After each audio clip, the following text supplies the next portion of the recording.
So, if you're coming from a SQL background, jumping into DynamoDB can feel a little like landing on a different planet.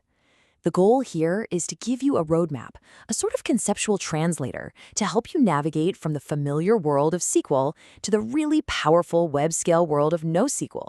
And to get started, let's ask a question that really gets to the heart of why databases like this even exist. I mean, seriously, think about it.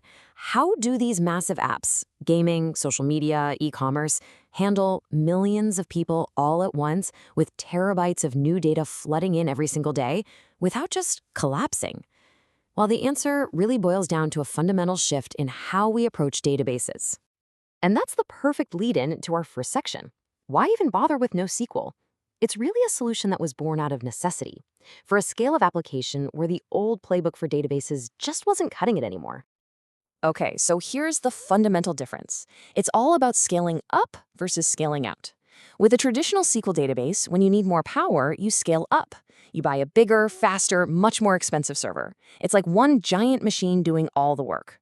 DynamoDB, on the other hand, is designed from the ground up to scale out. It just spreads the work across a huge fleet of regular commodity machines. And that is the absolute key to handling massive scale while keeping things incredibly fast. All right, so now that we get the why, let's dig into the what. We're going to break down the core building blocks of DynamoDB, and we'll use analogies that should feel really familiar if you've ever written a SQL query. First things first, you've got tables. And honestly, this is going to feel right at home. Just like in SQL, a DynamoDB table is just a place you put a collection of related data. You might have a music table or a users table. See? So far, so familiar. Next up, you have an item. In the DynamoDB world, an item is basically a one-to-one match for a row or a record in your SQL table. So, a single entry for a song in your music table, that's one item. Simple enough?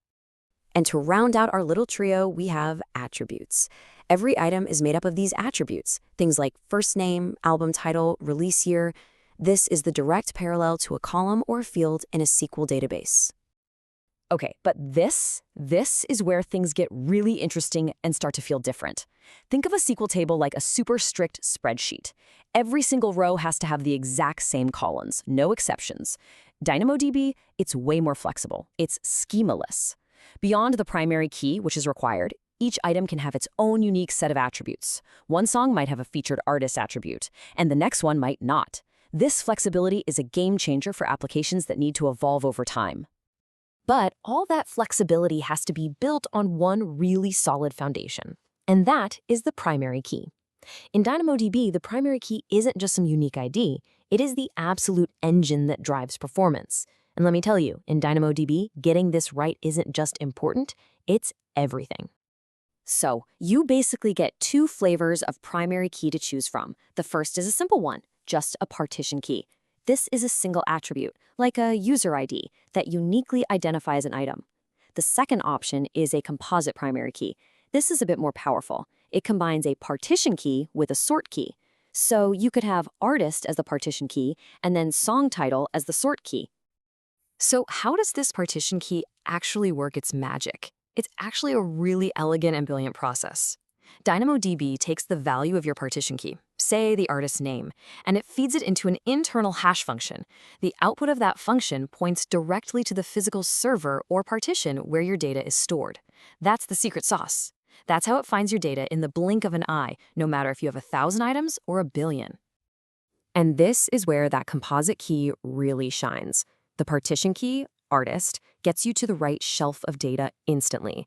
Then the sort key, song title, lets you efficiently grab things off that shelf. You can ask for all songs by an artist or just songs by that artist that start with the letter L. You can do all of this in one super fast, highly optimized query. But what if you want to ask a different kind of question? Your primary key is artist and song title, but what if you want to find all songs in the rock genre? That's where our next trick comes in, secondary indexes. You can think of an index as like a second copy of your data, but sorted in a totally different way to answer a different kind of question. This gives you new, efficient ways to query your table. Without an index, your only option would be a full table scan, reading every single item one by one. And trust me, that's the last thing you want to do. It's super slow and can get really expensive at scale. And you've got two main types to work with. There's a global secondary index, or GSI, and a local secondary index, or LSI. A GSI is the most flexible. It can have a totally different partition key and sort key from your main table.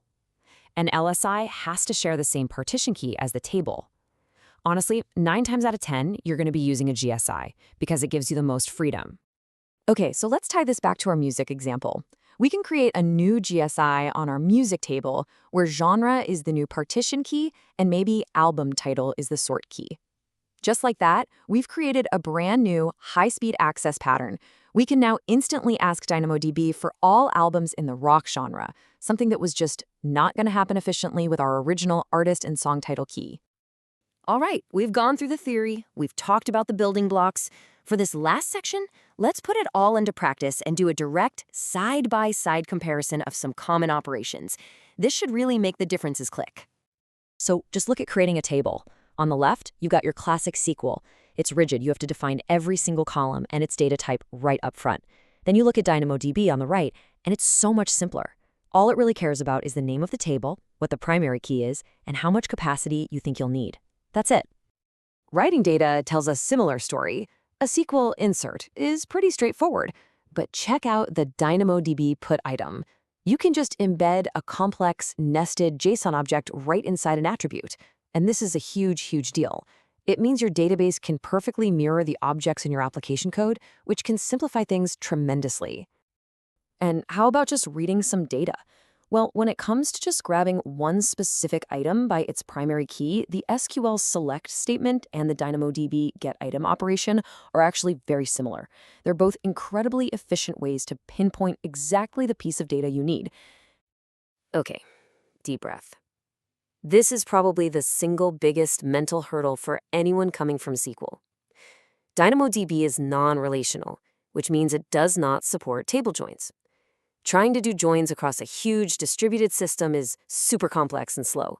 So to guarantee that lightning-fast performance, DynamoDB just doesn't do them at all. Instead, you have to denormalize your data. You design your items to already contain all the information an application needs for a specific query. Yeah, it might mean you have a little bit of duplicate data here and there, but the payoff is that incredible performance. And that really brings us to the main takeaway. In the world of DynamoDB, your data model is your application model. They are completely intertwined. Once you start thinking this way, you're not just learning a new database. You're unlocking entirely new ways to design and build faster, more scalable applications. So the real question is, now that you know this, what are you going to build? Thanks for tuning in.